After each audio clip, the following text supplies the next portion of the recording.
BJP-ക്കാരും ഈ രാജ്യത്തെ RSS-കാരനും നരേന്ദ്രമോദിയും അതുപോലെ തന്നെ അമിത്ഷായും അറിയാൻ നേതാക്കന്മാരെല്ലാവരും ഇവിടെ സൂചിപ്പിച്ചു. ജീവൻ വെടിയേണ്ടി വന്നാലും ഈ മണ്ണിന്റെ മൂല്യങ്ങളെ മുറുകെ പിടിക്കുന്നവരുടെ രക്തം, ആ രക്തം അയാളുടെ സിരകളിൽ ഓടുന്നുണ്ട്.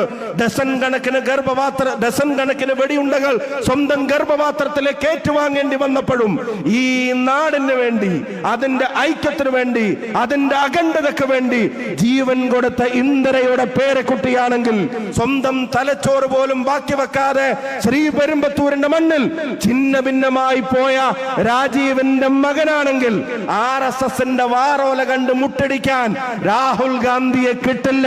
നിങ്ങളുടെ വിഭാഗീയ ആശയങ്ങളെ ഈ മണ്ണിൽ പരാജയപ്പെടുത്താനുള്ള ദൗത്യത്തിൽ തന്നെയാണ് അയാൾ ഇന്ത്യയുടെ തെരുവോരങ്ങളിൽ നടക്കുന്നത്. ഭാരത് ജോഡോ യാത്ര കന്യാകുമാരിയുടെ മണ്ണിൽ നിന്ന് തുടങ്ങി കശ്മീരിന്റെ മണ്ണിൽ അവസാനിച്ചു.